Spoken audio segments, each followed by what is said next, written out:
guys, oy! For today's video di ay mga may guys no, ay samahan nyo nga kami ni Daddy Lance no, papunta sa area of responsibility namin. Huwag bitaw kayo mag-alala sa pamasahe nyo mga may guys nyo, kay amin kami lilibrehin ngayon. Tamang pag-shoot at tamang pag-i-scatter lang di ay ni si Daddy Lance no mga may guys no. Ampo mong makadaog ni siya mga may guys, kay hindi lang pamasahe ang ililibre ko sa inyo, pati na mga pagkain nyo mga may guys. So sa mga oras na yan mga may guys no, matagal-tagal pa tayo makarating mga may guys no, okay? Hindi ko naman pwede sabihin sa driver na liparin niya to mga may guys dahil bas lang yun no, bas tatakbo lang to. Kanino kaya to mga anak dito mga may guys, okay? Kayo ilang mga lubot ay kasama pagod nila ang mga basura naglangoy-langoy ba na nabuang na. Siguro tinakasan nila ang nanay nila habang nagtutong eats.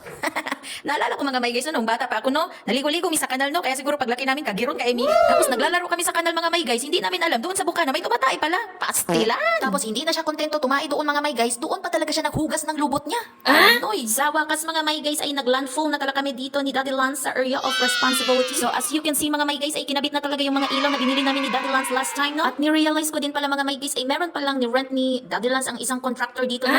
Sana lang ay hindi kami makorrupt ba. At pagdating nga namin kanina mga may guys no, sabi niya sa contractor ay ikabit mo na agad yung mga ilaw at kung hindi mo yan gagawin magdidilim ang paningin ko sa asawa ko, maihagis ko pa yan sa Jupiter and Saturn. Hala, sabi ko naman agad sa contractor no, bilisan mo na kuya contractor, kay ayaw ko talaga pumunta sa Jupiter at Saturn ba, ikaw talaga ang ihahagis ko. At mabuti na lang mga may guys no, kay powerable si kuya contractor kaya kinabit niya to lahat agad. So dali-dali na ako nagtrabaho dyan mga may guys no, niligpit ko na lahat yung mga basura dyan na iniwan ng mga pasneya na mga, hay, malaman-laman ko lang talaga mga pangalan nyo, full name talaga. At ay sa akin, ibabarang ko talaga kayo. Imagine nyo, iniwan nyo yung mga basura nyo from rooftop to ground floor. Hindi na kayo naawa sa akin, malulusway talaga ako sa inyo. Pati mga malulutong na panty at mga brief nyo, iniwan nyo pa. Mabuti na lang kayo nag-super meal kami kanina ni Daddy Lance na sa pag-alis namin. Kaya kung hindi kami nag-super meal mga my guys, empas. Maraming style na nga ang ginawa ko dyan mga my guys no, para matapos lang lahat yung mga problema na iniwan ng mga pasneya dyan no. Nag-counterclockwise na nga yung mga galaw-galaw ko dyan, kaya siguro nagsiring-siring na tong tenga ko. Hindi nyo lang talaga alam ang nararamdaman ko mga my guys. Basang-basa na talaga ako sa mga oras na yan. Basang-basa ng kilikili ko, basang-basa ng panty ko, basang-basa ng bogan ko. Ay, mabuti na lang at may madala kaming mga ekstrang damit. Mabuti naman at nagpakita ka na dyan, Daddy Lance. Para malaman mo lang, no, hindi mo na kailangan akong ihagis dahil ginawa ko na lahat para lang mapasaya. Na, pastilan. Nantya lang talaga tong asawa ko mga may guys. Hindi man lang kinilig. Sabi niya sa akin, tumigil ka na sa kalalandi mo at magtrabaho na tayo. Hala ka.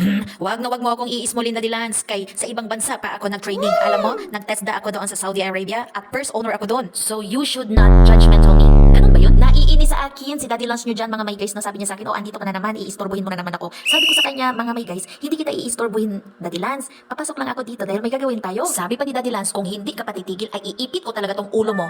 Kaya sumayaw na lang ako. Pastilan mga may guys, tinakbuhan na naman ako ni Daddy Lance nyo. Andoon na naman siya kay Kuya Contractor. Panay siya utos ng utos. Kaya siguro si Kuya Contractor iba na ang paningin sa kanya kay hindi na siya makakurap. Pagka tala-tala dyan na ako mga may guys no, kay naglinis ako kanina ng CR. Nasugatan pa talaga ako ng